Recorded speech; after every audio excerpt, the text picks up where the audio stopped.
Yeah, feminists having better sex. I wanted to report this from a little bit of an article on Live Science entitled Feminists Have More Fun. This is from a study from a few years ago, but it says, feminism boosts sexual satisfaction for both men and women, a new study suggests. Busting stereotypes that peg feminists as man-haters, a new study shows that having a feminist partner is linked with healthier, more romantic heterosexual relationships. The study, published online this week in the journal Sex Roles, relied on surveys of both college students and older adults, finding that women with egalitarian attitudes do find mates, and men do find them attractive. In fact, the results reveal that they are having a good time, perhaps maybe a better time than non-feminists. Among the findings were that college-aged women who reported having a feminist male partner also reported higher quality relationships that were more stable than couples involving non-feminist male partners. College guys who were themselves feminists and had feminist partners reported more quality in their relationships. Older women who perceived their male partners as feminists reported greater relationship health and sexual satisfaction. Older men with a feminist partner said they had more stable relationships and greater sexual satisfaction. Overall, feminism and romance do go hand in hand. And while they aren't sure how feminism works to enhance health relationships, the researchers have some ideas that feminist men might be more supportive of their partner's ambitions than traditional men, and men with feminist partners might enjoy the extra breadwinner to share the economic burdens of maintaining the household. So some reactions to that. Slightly older study, but relevant to our topic. Well, yeah, what you call it. I think that, like we had talked about before, a big thing with feminism was that whole thing of the sexual revolution, but not only that, about, for the first time, marriage not being obligatory. That's a big deal. After the second wave, but even like more of third wave, now there is not this obligatory sense of I have to get married, right? Now marriage is this, you know what, it's a choice. There are some people who have 3 kids who are not getting married right now, and they just have a civil partnership. This is a very interesting time to see, and you have more feminists keeping their name, right? I plan to keep my name. So that kind of goes hand in hand with like the idea of like, you know what, this is more about partnership, about compatibility, not only personality wise, sexually. Because think about, like, remember, like, I don't know if you know this because you're from the Midwest, right? Yeah. Do you remember those parents that were literally like, I'm going to stay together with them and I will divorce when when the kids are 18? When the kids have when the kids are finally gone. Yeah. And thinking about 18 or like even longer that if they have more than one kid. It was so common because they just got married to get married. Because that was just seen as a next step of life. That's what you did. That's what you did, whether you like the sex or not. And man, like you want to talk about, and we still have like problems and it's also monogamy, right? Now we're having people even say, well, I have a polyamorous relationship or I have an open relationship. Now there's contention of whether that works or not, but I have friends who are married who have an open relationship and they've been together like, years and years and years. There are things that are starting to be introduced that are really sex positive, and feminism has had an influence on that. And I think that's part of the reason, like you said, this whole idea of like the choices. There are some people who are having the female be the worker or like, one breadwinner and then the male staying home and taking care of the kids. And people still look down on men like that because it's seen as like housework being a female job or being the woman's job, right? Which can go into a whole new thing of like, but, housework is important, right? There are people who get paid for housework. And if you don't clean the house, guess what? DCFS or like, building code and government people are going to come and close that house down, right?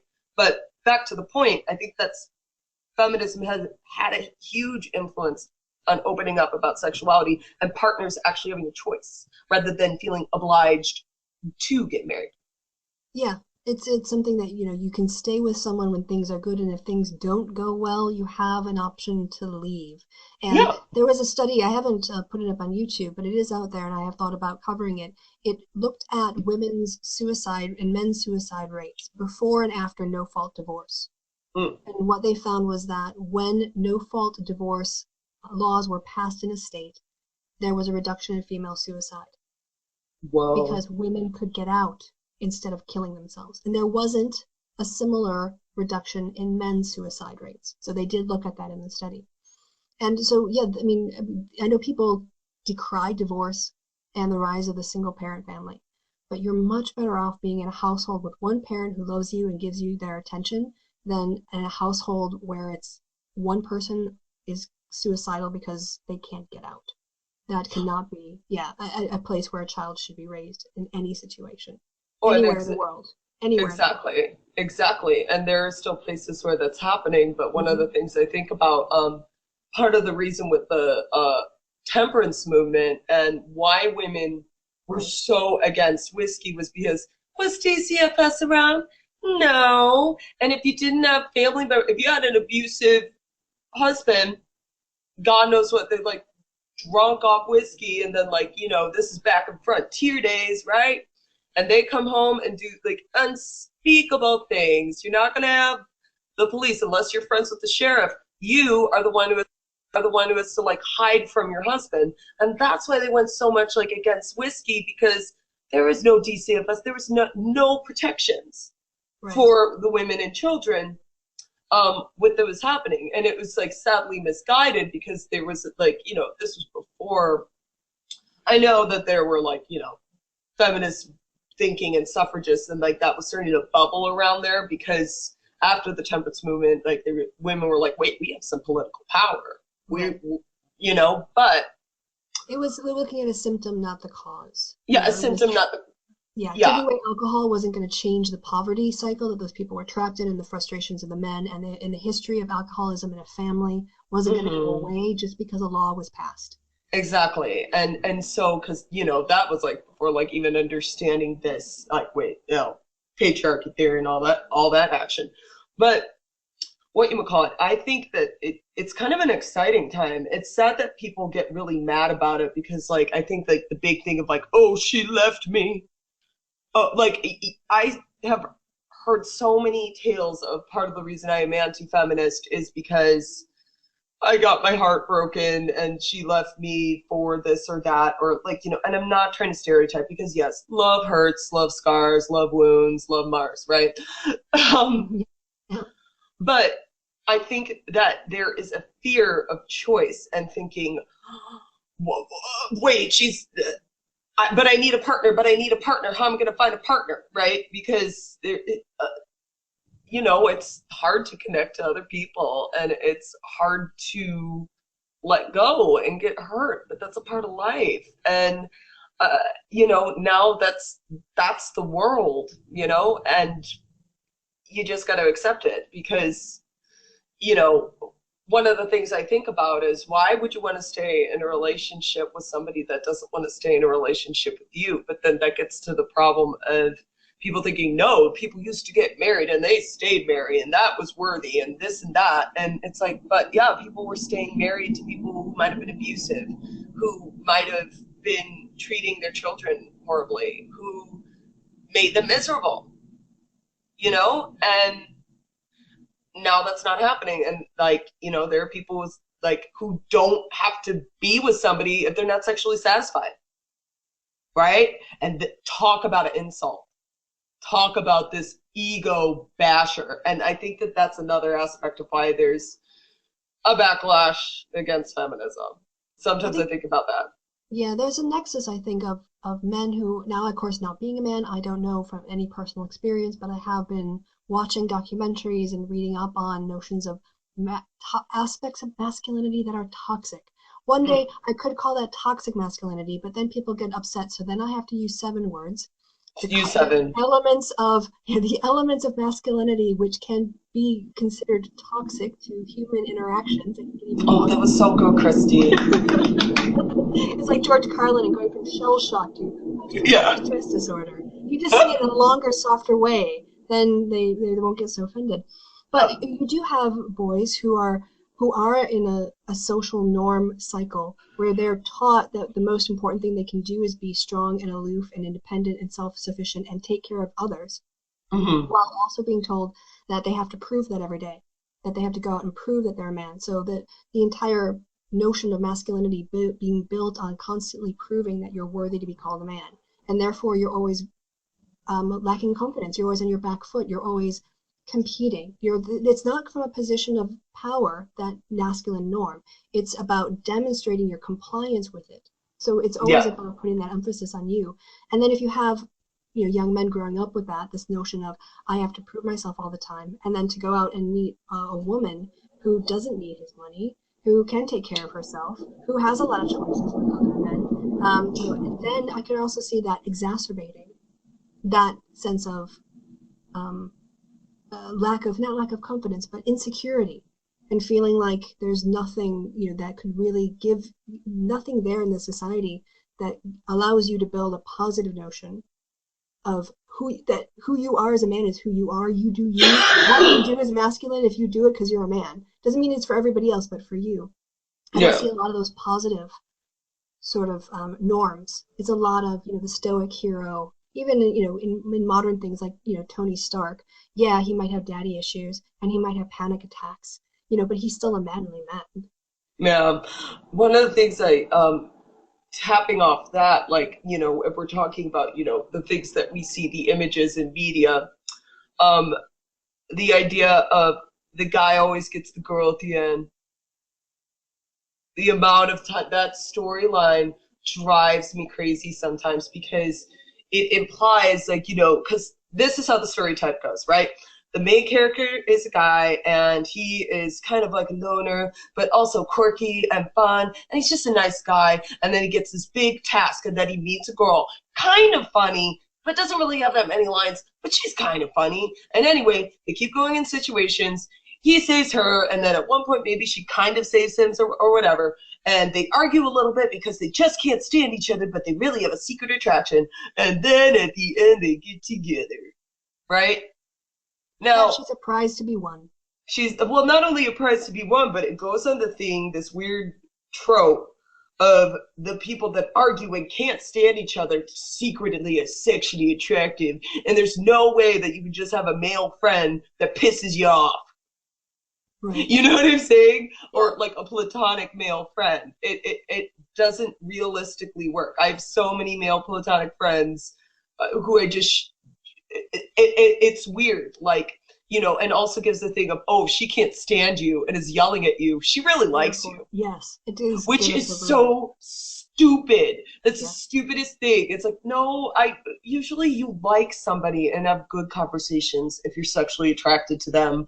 I mean, it's just like, anyway. But then, at that end, like you said, a prize to be won, and then it works out in the end because he's a nice guy. It's almost the most common trope that you can see, and I don't understand how people don't see, like, don't you see how, not necessarily we're all copying exactly what the movies are saying, but we're influenced so much by the idea that there has to be pairing off. And it happens in female romantic comedies too, because female romantic comedies, but that focuses more on the, I'm just single and I'm a great girl, but I'm never going to be satisfied without that man in my life. And it has more of that, like, and we notice as the chick comedy, the romantic comedy. It's the chick comedy. And these tropes have this big pairing off idea. Now for women, it's saying this is your only key to happiness, and you want a baby. Don't you want a baby? Sometimes it isn't about the baby, but they're like, I want a family someday, And then with guys, it's like you said, the prize, the I just had to keep badgering her until I get her. Yeah, or I did this great thing and now I get laid as a reward. Mm-hmm. Or not even that necessarily a great thing, because sometimes he got her in the damn situation. Like, one movie I think about, and it was recently released. It's with Jennifer Lawrence and Chris Pratt, I believe. And spoilers, but I saw a review on it. And it's literally about this spaceship that takes like 120 years to get there, but like Chris Pratt's character wakes up and then he's all alone, like, and he realizes like, oh my God, in 60 years I'm going to be dead. So he comes across like Jennifer Lawrence's frozen pod body and is looking through her information and like, oh my God, she's awesome. She's great. And he wakes her up knowing that they're going to be the only two people on this spaceship for like 60 years. He made that decision for He made that decision, so they get romantically together, and then she finds out, and she's like, leave me alone, and it's a big space station, but then he keeps badgering her and like following her around the space station, and then they get together in the end. So it's literally that thing of, he put her in this situation. Right. He decided that, you know what, I need a partner. Literally, this movie is about like pairing up and badgering her till you get what you want, which is the relationship. Yep, he wants the JJ. And I was thinking about that. You're mentioning this pairing up trope, and it was one of the things I immediately noticed about and liked about the American version of Sherlock Elementary, because they made Lucy Liu, Dr. Watson. And while I do object to the fact that they don't call her Dr. Watson, they call her Ms. Watson. She's a doctor. Just because she's not practicing, she still has her title. But what does not happen in that show, and sorry, spoilers if you're starting it out, so skip the next 5 seconds, but they never have a romantic relationship. There's no spark between Watson and Holmes. It's a purely platonic relationship built on mutual respect and affection for the person they are. And one thing, at first it was just, like to notice it and see it and to appreciate it and notice how it actually frees the story up to do other things than what we're predicting. Nobody writes about, oh, did Holmes give Sherlock a look? Did Sherlock, did he look at her too long? No, that is off the table. The story is about who they are as people and what happens to them, not whether or not they're going to stick their bits in each other. Exactly. And that was another thing with Firefly. Yes. And obviously, like, I love Joss Whedon. Oh my God, even though I can't pronounce his name correctly.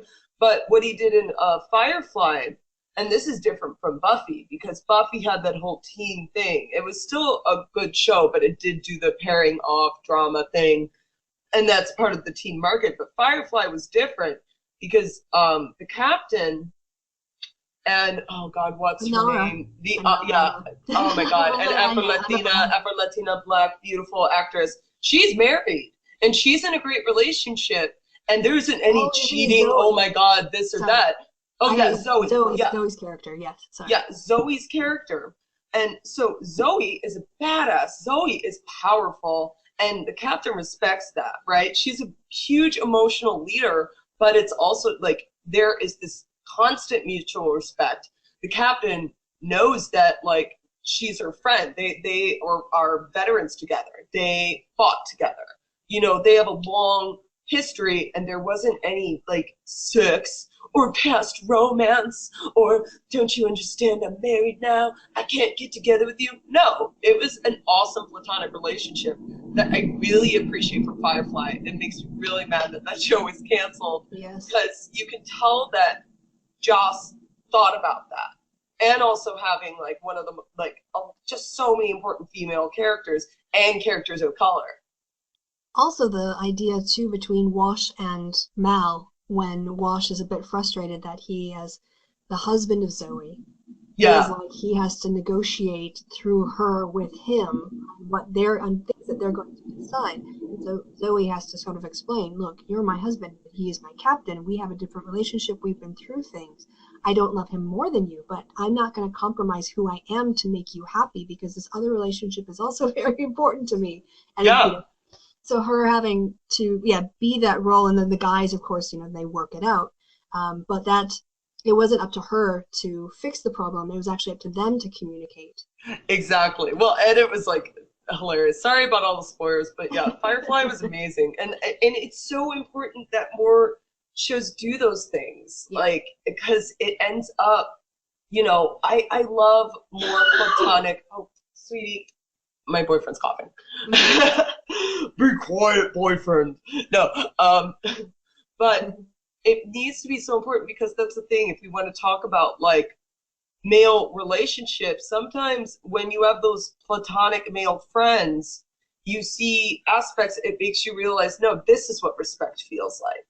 This is what an awesome relationship feels like. Like when guys try to say, well, defend rape of like, or, you know, rape apology of like, well, guys are going to do that. Guys are just going to do that. I'm like, excuse me, in my life, I've had male friends who just somehow resisted sexually assaulting me and raping me. Mm-hmm. No, like, I'm not going to base them of that. Like, these are like, you know, I've had a crash at their house when I'm drunk and like, you know, stuff like that.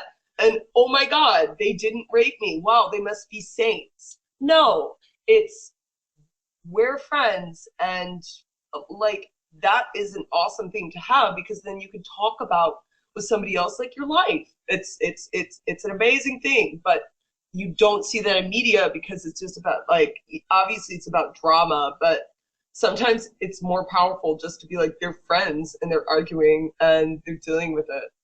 It's also straight out of patriarchy to call all men rapists, because It what really it's is. premised on is the idea that a woman is your property, and you therefore, once you get your prize, you have to protect it from other competitors. And other competitors will want what you have. It's their disposition. You have to, it starts from an assumption that women are your sexual property and other men want that. And therefore you're saying, you know, all, you know, men are going to do that. And therefore you're imputing the worst thing a man could do on all men before they've even been born. And Exactly. that is not something that comes out of feminism. That's something that comes out of patriarchy. Well, yeah, and like, if we like, this is historical stuff. Look at the Roman armies. Roman armies would shame the other army, not only the women, but the men too. And they did that as, you know, because rape was this expected, I am going to assert my power on you and treat you as a woman. That was a big aspect of what the Romans did. And it's sick and disgusting. Like, literally, rape is a torture technique And that it's has still, been still being taught. used today. I mean, And it's still being yeah. used today. Yeah, oh man, what the CIA did at training some of the paramilitary groups in Central America I also using, think yeah, sorry, oh, go ahead and finish. no, yeah, but I think that it ends up going to a disgusting, nasty place in our history that no one should be proud of. You shouldn't want to be like, oh yes, well that's just like men. Look at the Roman soldiers. It's like, yeah, the Romans did horrible, horrible, horrible, horrible things. Why would you want to be like that? Why would you want to say, oh, it's okay? No. That was Sorry, that's it. just a, yeah, it's okay. It was just a headline I saw, so I can't report on the full article, but I did see something which I thought was about a woman in Syria who committed suicide rather than risk being raped when Assad's forces took I, back Aleppo. I saw that. And this notion of using rape as a crime of war, as a crime against humanity, it again plays on patriarchal notions of women's purity and women's being property. You know, Yeah, the goal here is that you have to see a woman as something that a man owns, or her husband owns, or her father until he gives it to her husband. And if you violate her, then you screw up their whole line. You have to make the woman who is the victim become the putrefaction of the act, not the man who did it. She is the one who exactly. carries the stigma of rape, not her rapist. And that comes again, that is not out of feminism. That's an attitude that can only exist if you have a patriarchal worldview. Because in feminism, a person who is raped, be it man, woman, trans person, whatever, that person is still a person. Rape is something that happened to them, and they were a victim, and they need help, and they need counseling and support, and they need to recover, and they need to move on with their lives. And Yes. that is about human dignity and egalitarianism and wanting everyone to, you know, have as much, you know, equality as you can have. So again, yeah, this rape as a war crime really plays into those traditional patriarchal values.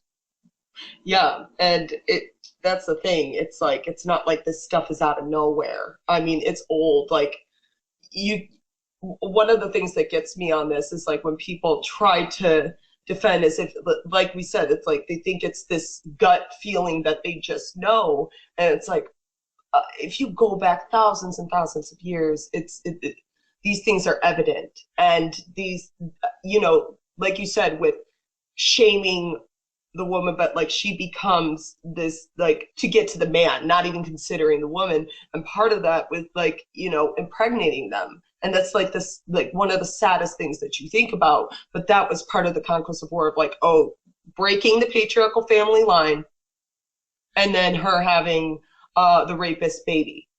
That was part of the tactic, and it's kind of disgusting and sick. Like I remember, sorry, but I'm coughing. It's okay. But I remember reading about this yet again. John Oliver, he did a really good segment on it about there's still states where the father, if he's a rapist, can have visitation rights for the child. That's insane. And I think that there's been some work trying to be done on it, but it's not an issue that a lot of people have at the front of their minds because they think, how could that possibly be, right? Well, clearly, feminists rule the world, because otherwise, Yeah. if we didn't, that stuff wouldn't get passed. It would just languish because nobody cares about it enough. Yeah, exactly. And so, you know, one of the things I still think about is just, man, it would just, that's the thing. I just think it's so reductive to say that all men are capable of that when it's like, this is a sociology problem. Oh my God. But it's a psychological problem too. It's really big. It's really historical, and it isn't just right off. The other thing too with that is that people, what studies have shown, that it's not that, all men are rapists, but there is a small segment of the population that are sexual predators. And those sexual predators commit a lot of crimes over the course of their lifetime. They victimize dozens, sometimes hundreds of people. Yeah. And when you don't have a criminal justice system committed to investigating and prosecuting sexual assault, those individuals, every time they're missed by the police, they can go on to victimize another person. So there was just to say, when it comes to, rape issues, part of the big problem with not taking rape seriously is the predatory nature of sexual offenders. Exactly. Getting them off the street so that they stop the cycle. It's not to Exactly. treat all men as rapists. That's not a solution. Well, that's not efficient. it's not a solution. And part of the whole thing too, because I know there's going to be a kind of like, well, what about female predators? It's like, yes, there are female predators. Nobody's going to dismiss that. But I would also argue that the rape culture protects them as well. When you see the instances of female teachers raping and sexually assaulting young students, 14-year-old students, what do you see the usual reaction? Not, oh my God, he's so lucky, man. Oh yeah, because that's what it is. It's not a older person abusing a child to them. And that has to do with patriarchal attitude that women don't want sex, and if they want sex, it's because it's this uncontrollable urge, like, you know what I'm saying, of like the Madonna and the whore. So obviously it's just like whore being a whore. It's a very interesting thing to see with female predators, female pedophiles and rapists, and then the difference of treatment. But this all has to do with the screwed up ways we view gender and sexuality and what a sexual assault and predator, right? Because we understand assault more than we understand sexual assault, right? If people believe me when I was bullied, my nose was broken, but when I say, yeah, my nose was broken because I was pushed on my face, the reaction is, oh my God, I can't believe that happened to you. Oh my God, I'm so sorry. Oh my God. But say I was sexually assaulted, well, what were you wearing? I mean, why did you go there? I mean, are you sure that that's what it was? Right. You see that? Yeah, Once you throw that term sexual, oh my God, all the puritanical, stupid, contradictory views comes out there. Well, I think we have talked about a lot of things to do with feminism and sex. We did. Oh my God, girl. Good job. We did it. Yes, this has been a wide-ranging and fascinating conversation that I think we're going to have to do in 2 parts. And Natalie, I think that we've made reference a couple times in here to Rushdie and his book, but what we might not have talked about was the video that inspired us to talk about that by ContraPoints. So as the beginning of the video, before I do the rest of the talk, I'm going to have you tell about the video from ContraPoints so that people who see the other stuff about hear the other stuff about Roosh, it actually makes sense. So can you Yes. talk a little bit about that? Thanks. Oh yeah, okay. So the ContraPoints video, it was on pickup artists and pickup artist culture, right? And part of the reason I was really glad I saw it for this chat was because it focused on not necessarily like on sexuality and also on the culture of pickup artists not necessarily enjoying sex, not necessarily liking sex, but more of just the conquest of the keeping the tally, of keeping the number, of like, you know, and it was just awesome the way that ContraPoints, you know, laid it out and talked about, you know, a reference to Don Juan, the opera. I love opera, I love Mozart, but what you call it? Because that has to do with the nadir, a cultural nadir of like just thinking about how awesome Don Juan and his bravado in the opera. But if you just looked at the story, Don Juan is like scary and like, oh my God, a pathological, you know, seducing as many women, young, like just sometimes like straight up raping them, and keeping a tally, right? More idea about the conquest, the enjoyment of the hunt, right? And when you're considering, when you're having sex with somebody as like a hunt or trying to get laid, and also ContraPoints said like bang.